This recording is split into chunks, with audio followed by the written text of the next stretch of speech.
Welcome to See You in the Lobby. We're Gaming Society's extremely unfiltered women's basketball show. I'm Twitter person Matt Ellentuck, and I'm here with WNBA All-Star and NCAA champion Marissa Coleman.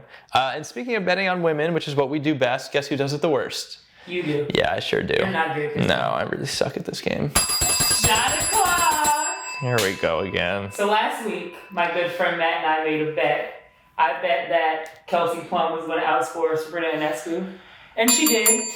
So here's one. Don't forget to tap the table. I have to tap the table, and there we go. Take it back to college.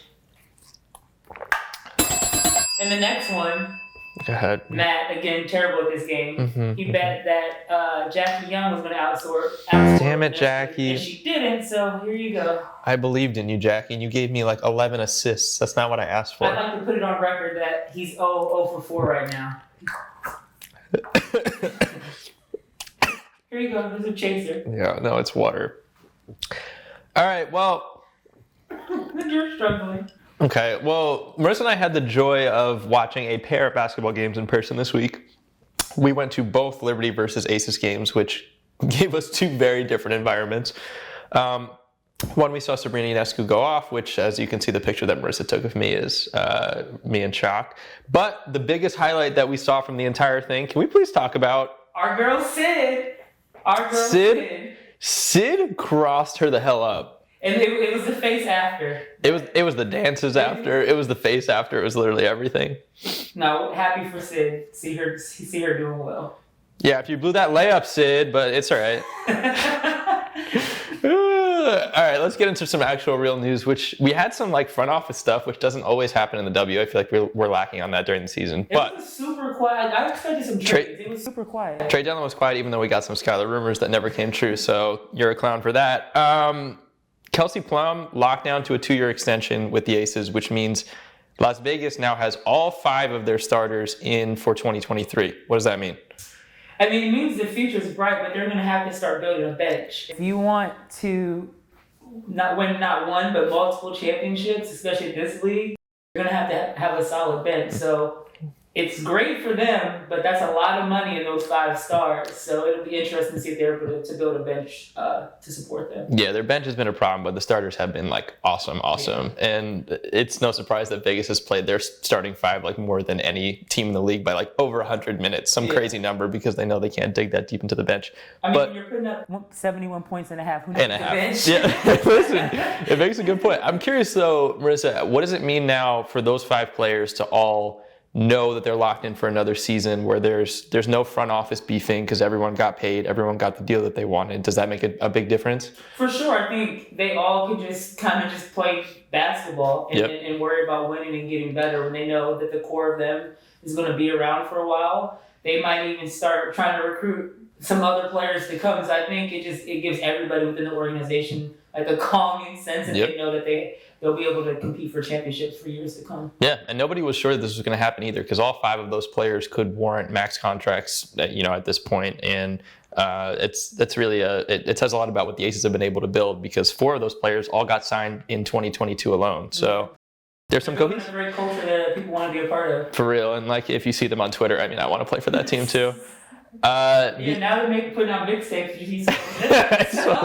They're out of control. They're so out of control. The other big news is the Connecticut Sun just picked up Bria Hartley, who Indiana cut. She really didn't play there after she got moved. What do you think Bria can bring to Connecticut? I think that's a good look for Connecticut. Obviously, with Jazz Thomas going out, they do have summer games in some ways.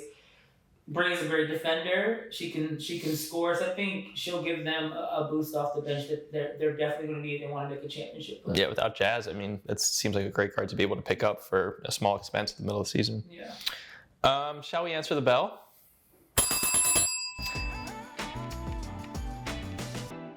I'll let Marissa talk about them, but one team has really showed up in the last couple of weeks, and that's the Chicago Sky, last year's champs, who have been awesome. They've won 9 out of 10 games. Marissa, what has surprised you there? Yeah, so when we did one of our million test sheets and we had Mo Curry on, she brought up the fact that everybody's just talking about Vegas and they haven't really done anything yet. Chicago's the defending champ, so I'm giving them the award this week in that they won 9 of the last 10. they're just handling business. They could be talking. They know they hear everybody's talking about Vegas and other teams. They could be chirping on Twitter and post games about that. They're literally just handling their business, and that's the sign of a championship team where you block out the noise and you just get your shit done. Like a scary-ass championship team that literally added a finals MVP in the offseason just for fun, I guess. And Emma Meason is this silent killer. Yep. It's like she kills you quietly, and like you look up, she has 25, and you're like, when did that happen? The team is dominant, but like you said, still the Aces are the favorites to win, at least based on the sports books. They're shipping Vegas here. Chicago, should they be the favorite at this point? I think I'm gonna go with Chicago. I mean, they are the defending champs. They are top in the league right now. They're rolling. I wonder though how much of the noise around Vegas being the favorites is just because they're so fun to watch play and so fun to follow. They have so many great personalities. Mm-hmm. Every other day they're putting something viral on social media. So I think that has a big part of why Vegas is always in the media. Never underestimate the power of seeking attention online. Great things come with great tweets. Always remember that. You gotta teach me the way. I'll get you there. What we really need to talk about this week is maybe the beef we all saw coming at some point. Myisha Hines-Allen and Sophie Cunningham giving us a step over, a square off face-to-face, coaches kind of being like, players kind of being like, What did you see out of that? Sophie thinks she has like the shield of being in the confines of the lines to protect her, but she's going to try the right one on the wrong day. And it's going to be a wrap because you can see it boiling over. People are just sick of her and her antics. Like when she's talking about, I'm going to you up. No, you're not. Myisha Hines-Allen would have laid her out. But then it's like she's trying all these players and they have to exercise as a restraint. It's just, it's annoying to see. Because anybody with half a logical brain could look at that and see Hines-Allen. I'm not messing with Myisha. She's going to try the right one on the wrong day. And all that shit's going to be shut up. What killed me about this one and talking about this eventually, this being like a thing that boiled up, Myisha stepped over her like pure AI. Because everybody's sick of her shit. Everybody's sick of her shit. Just play basketball. It's not, all that extra stuff. God, she's annoying. And like there went levels to this, which WNBA Twitter always does a great job when there are beefs like this, but between the face-to-face pictures and... Can you pull up the one with the coach? The coach does not know what to do. Oh, no. She has no idea. She's like, Sophie, what if we just sit on the bench? How about... She wants no part of it. She's that friend that always is with the friend that's always starting to fight. And she's like, not again. She's absolutely done with this. And listen, obviously we got some post-game action from some players too, with Natasha Cloud also saying people not about that life. The only thing that better, she could have added Sophie. She might. You gotta add her next time. She might as well have. And like WNBA Twitter, like really just, I mean, this is just some unbelievable work. Sir Richard, this was an epic tweet. When I saw this, I literally LOL. It wasn't one of those I sent you. It was like LOL. The immediate send. Yeah. It's pretty funny, but it's true. It's sums it up perfectly. More questions. Marissa, have you ever been surrounded by any sort of teammate related brawl? So I need to know what Marissa Coleman does here. That question, the W I haven't, but in college, here we go. Lang and Harps, they'll bring this up every now and again. We were playing George Mason. It was the game before Christmas break. We're killing them. I'm dribbling on a fast break, and this girl on the other team just like chucks me into the scores table. And I pop up, and Harp and Lang come running over. And they're like, Rush, you can't fight. But they had my back though. Like they came over to act like they were holding me back, but then afterwards they're like, Rush, you can't fight. That was so it was more of just like a staged act of please somebody make me look tough. They're similar to what Sophie did. She knew people were gonna hold her back. I'll be the first one to say I'm not about that action. I'm not trying to fight anybody. So you're not, if Myisha Hines-Allen steps over you, you're like, that's okay.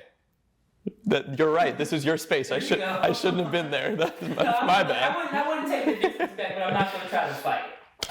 I got you. Listen. I'm not a punk, Matt. Dang. I mean, listen. I'd be running across the gym, being out there. I'd be Christina Nigwe against Brittany Griner. Out, absolutely out. Let's move on to some very normal W things, and as always, the very normal W things are not at all normal. Today's act is, guess what? Another travel issue. The Minnesota Lynx had another awful round of travel through commercial flying. They had their flight delayed. They had some mechanical issues on a plane. They were playing 3 games in 4 days. Everything got delayed. They ended up getting to DC after midnight on the same day they were playing at 3 p.m. Cheryl Reeves said that she reached out to the league, initially didn't get a response. Mike Thibault was not about postponing the game by any means and said he's kind of just sick of this talk in general. Marissa, do you think it's important for players and teams to keep talking about all the travel issues that are happening? Yeah, the travel issues are real. And when you look at many schedule leading up to just that one particular day, it was a brutal schedule, off of back-to-back. And then I think the league needs to put something in the rule books that if they have these crazy delays, just push the game back a couple of hours. I know it's going to be a hassle, but it's also a safety thing. You want the best product on the court, and you want to protect the players. So I think it comes down to that. It's just unfortunate. I always kind of am hesitant about what, as players and like as the W community, we talk about online, because it just gives naysayers more ammunition to say, oh, like the W's a joke, da-da-da-da-da. But at the same time, if we aren't putting these things out there to the forefront, then people don't understand the realities of what it's like to be a W player. Which I think sometimes too, right? Players are always saying it is a health and safety issue, especially when you're exhausted and trying to play a game. Did that happen to you? Did you play a game where you flew in really late, knew you were exhausted, you weren't your full self?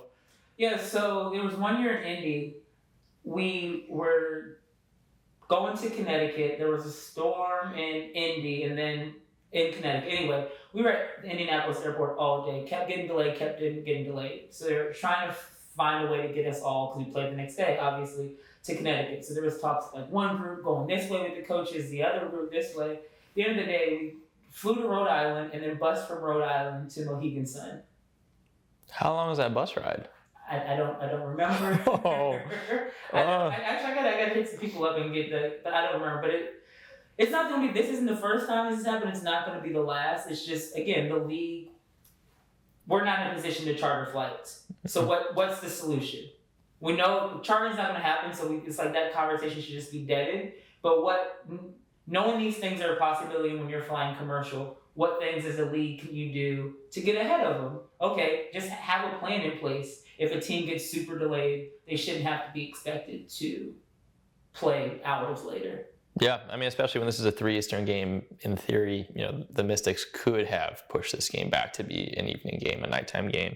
That's not what happened. Mike Thibault gave us a legendary fake crying meme that he eventually had to apologize for. No matter, I mean, look at this man, he's killing me.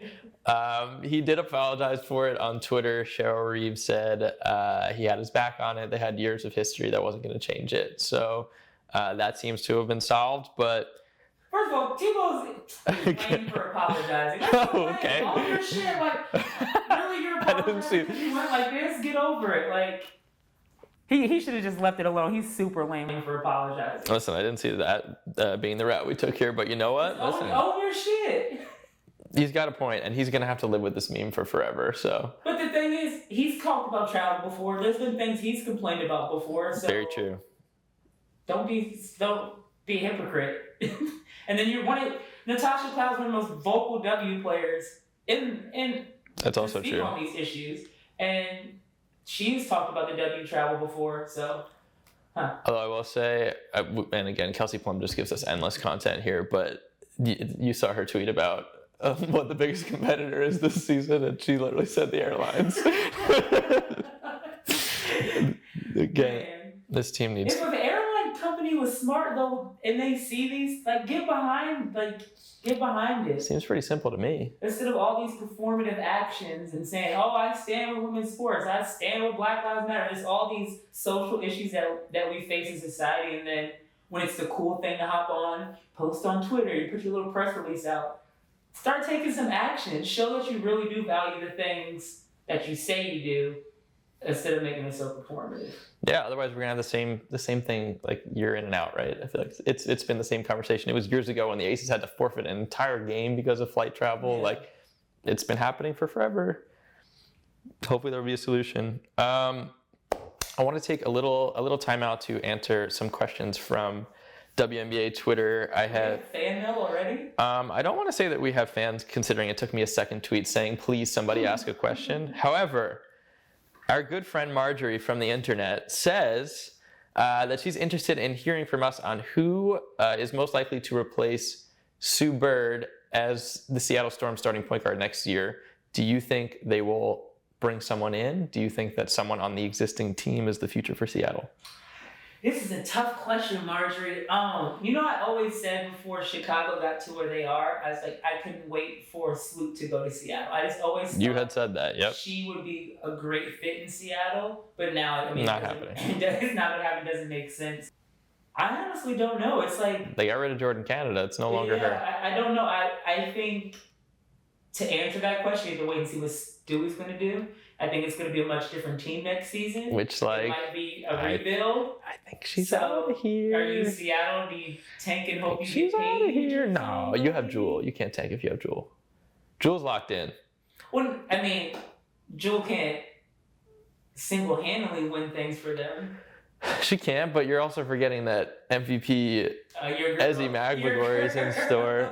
It's an interesting question, though, because I think it is very important as we're looking at a team that has built sort of this dynasty complex, especially if they can get another title this year. I got one for you, but go ahead. They got to look at Skylar Diggins-Smith, exactly right? That's exactly. Skylar wants out. If all these reports are accurate, and Chris Haynes was reporting on the beef between Diana and Skylar, and it doesn't seem like Diana's going to be retiring this year, or else we would have already known about it. So Diana likely comes back next year. No way Phoenix can get rid of her, right? That kind of feels weird. If Skylar goes to Seattle, it seems to make sense for a lot of reasons, because Skylar wants to compete. Seattle, with Skylar and Jewel Lloyd, has something, especially with Ezzy as a big. Even if Stewie walks, they're pretty competitive. You think Stewie stays if Skylar? Oh, hell no. I think... Oh, sorry, not because of Skylar, but I just think Stewie's gone in general. I think. And then my second question... Continue. Do you think Skylar and Jewel can coexist? They're almost the same player. Really? What? I think they're different. Not their game, but what they do. I think that they can. Scorers. I think they can coexist. They both leave the ball in their hands. They both like to slash and get to the basket. Yeah, but if Stewie's gone, that leaves touches for two players at the same time. Yeah. Or if you stagger them in different ways. I don't know how it works. I don't know who Seattle trades to land Skylar, but that's my pick. That's my pick. Ezzy Magbagor is a Seattle Storm player for life. I don't want to hear it. Okay, second question. We had also a good friend, Holly McKenzie, ask us who we want as our companion in the amazing race if we had to choose a teammate here. She said her NBA choice was Kyle Lowry, so she was asking us who our W choice would be if you had to compete on that show. Amazing race. You go first. I know who I want. Okay. I absolutely, here's the thing. I need a shit talker. I need somebody who I'm going to have fun with, and I need somebody who, they are awesome and they talk shit, and I can just be the person in the back yeah! And so I'm picking Ariel Powers. There's no one. If I'm trying to get great content out of this, I want to go viral on several social media platforms, and I could be the hype man. AP. Okay. I'm going to have to go with Sid. I just like the most fun thing ever. Yeah, Sydney Colson. Whether we win or not, I don't know, but I think it'd be great times. It's all about the memories. You're right about that. Let's conclude here with our bets for next week. Yeah? Bets for next week. So I'm really excited. I'm 0 for 4, so go ahead. Yeah, you're going to be 0 for 6 after this, but I'm really excited for the Phoenix-Seattle game on Friday. Why is that, Marissa? Why are you excited about that one? It's Tina's first. She's being reunited with the family after the divorce. So it's the first time she's seeing the family after the divorce. Things are going to be spicy. So my bet is, I think there's going to be at least 2 texts. At least 2. At least 2 texts. Do you want to in that game? Do you want to put names to those texts? It doesn't have to be this for the bet, but who are you predicting for the texts? It's Diana. Diana's a walking tech. Continue. And I think somebody on Seattle is going to get one just because it's Sophie's going to do something. Mm-hmm. Okay. So you think it'll be one on each side? Yeah, I think one on each side, but at least 2 texts. All right, I'm going to buy into this drama as well, and I'm going to say Tina Charles goes off, because it's personal now. After that Sophie video, F Tina Charles, it's personal. I'm saying Tina gets 15 points, which would, I think, more than what she's averaging right now, since she's coming off the bench. 15 or more points for Tina, if not, you drink. Or, yeah, you know what I said. Got you. If fares better for you next week. I can't keep drinking on a Monday afternoon, so this whole bottle. That's true. This could be. Excuse me, Brand. This could be the personal bottle I drink from. Okay, I think that. Should we do that? That's it for the show. That's it. As always, BG, we're thinking of you. Hope you're back soon. And yeah, I got to. Cheers to this. Also, Aaliyah Boston needs to be at the ESPYs, but all right. End of show.